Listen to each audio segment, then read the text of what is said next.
আবৃত্তি করছি কবি সুফিয়া কামালের লেখা তাহারই পরে মনে কবিতাটি। হে কবি, নীরব কেন?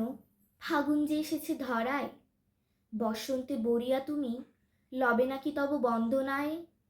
কহিল সে স্নিগ্ধ আখি তুলি, দক্ষিণ দুয়ার গেছে খুলি, বাতাবি নেবুর ফুল ফুটেছে কি আমের মুকুল, দক্ষিণা সমীর তার গন্ধে গন্ধে হয়েছে কি অধীর আকুল। এখনো দেখনি তুমি? কহিলাম, কেন কবি আজ এমন উন্মনা তুমি? কোথা তব নবপুষ্প সাজ?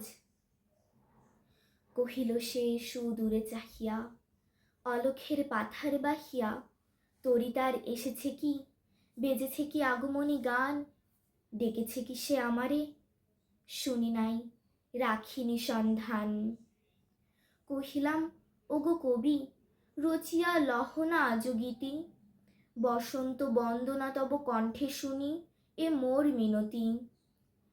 কহিল সে মৃদু মধুর স্বরে, নাই হলো, না হোক এবারে, আমারে গাহিতে গান বসন্তরে আনিতে ধরিয়া, রহেনি সে ভুলেনি তো, এসেছে তো ফাগুন সরিয়া। কহিলাম, ওগো কবি, অভিমান করেছ কি তাই? এসেছে, তবু তুমি তারে করিলে বৃথাই। কহিল সে পরম হেলায়, বৃথা কেন? ফাগুন বেলায় ফুল কি ফোটেনি শাখে, পুষ্পারতি লভেনি কি ঋতুর রাজন, মাধবী কুড়ির বুকে গন্ধ নাহি, করেনি সে অর্ঘ্য বিরচন। হোক, তবু বসন্তের প্রতি কেন এই তব তীব্র বিমুখতা? কহিলাম, উপেক্ষায় ঋতুরাজে কেন কবি দাও তুমি ব্যথা?